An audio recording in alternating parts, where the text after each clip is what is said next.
Welcome back to the 10th Aisle. My name is Ryan and hope you're doing well today. And as you may guess by the title of this video, we're going to talk about why the Book of Ryan by Royce da 5'9" is the album of the year.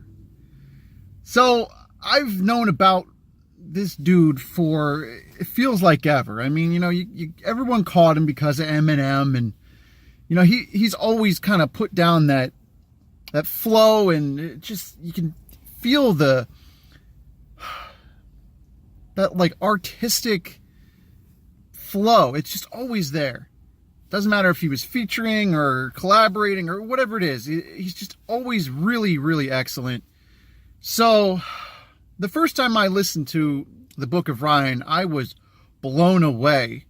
And I really wish I would have done a proper review of it this year. It just didn't line up. But man, this album is just incredible. It makes other albums that have come out, some that may have gotten more press or, whatever, very, very weird. Like, to be in their presence. It's just very strange that this album is not brought up more. I know some people have, and I'm with them.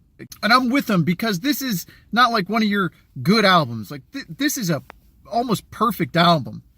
It's because it's raw and it's honest. And it's not afraid to kind of go deep into places where maybe people wouldn't normally go. You can't beat that. First thing we're going to want to talk about here is the skits. These skits are just amazing. They go into some of his more personal stuff with his childhood. We have Protecting Ryan. That's about his brother that actually ends up going to jail to protect him, and kind of the struggle with that, and the just raw honesty of him sitting down with his father, asking him a question about how he's done things in his life. And then it flips quickly to how Ryan has parented his son. And it was just a really interesting dynamic. I mean, these skits are just spot on. That's rare, because sometimes these skits, man, just don't do it for me. It doesn't matter what artist it is, what kind of thing they're doing. I'm pretty critical of skits if they don't fit just right. But these are just excellent. And we got to talk about features. This is a feature-rich album. Plenty of features on here. From Ashley Sorrell on Godspeed, to Melanie Rutherford on Amazing, to T-Pain on First of the Month. Never thought I'd say T-Pain in 2018. Wow.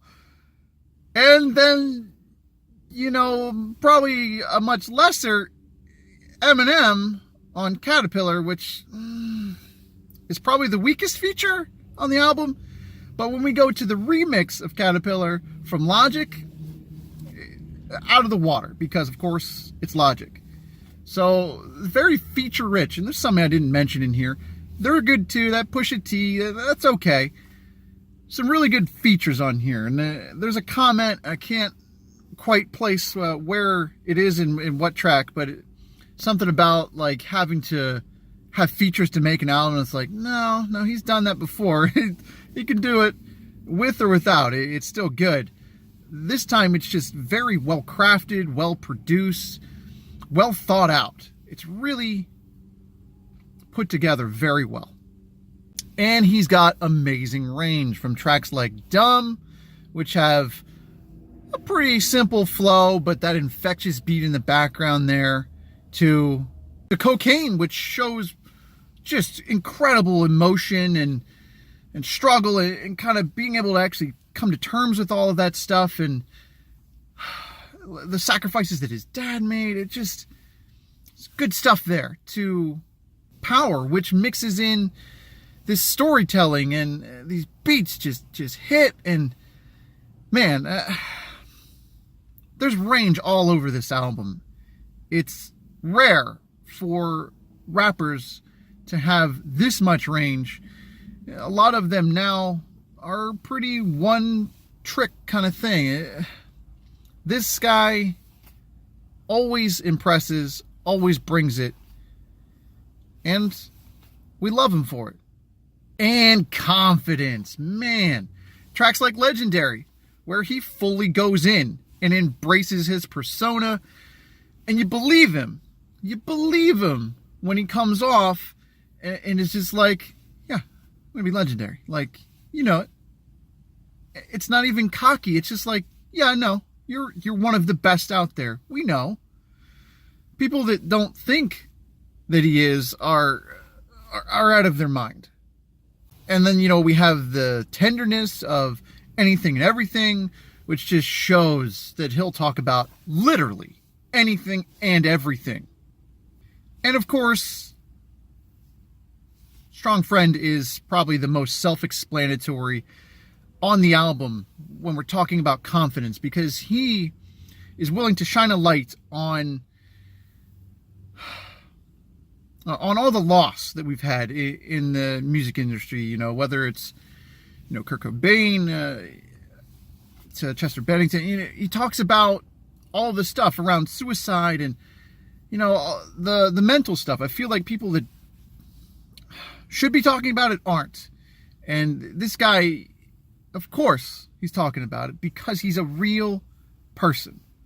And, man, so much confidence to talk about all that stuff. I really love it.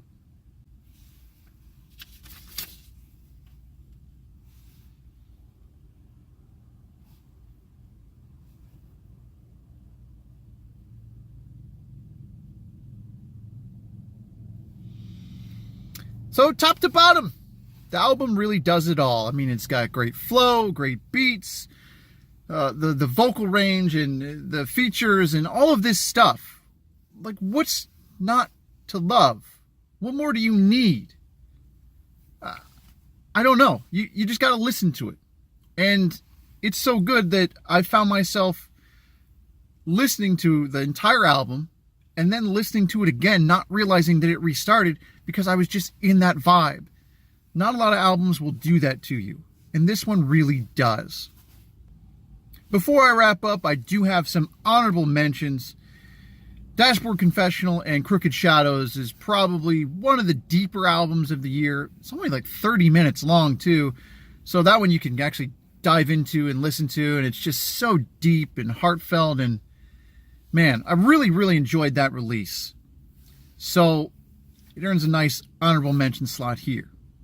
And our final honorable mention, Bun B and Return of the Trill, which was very close to being my album of the year.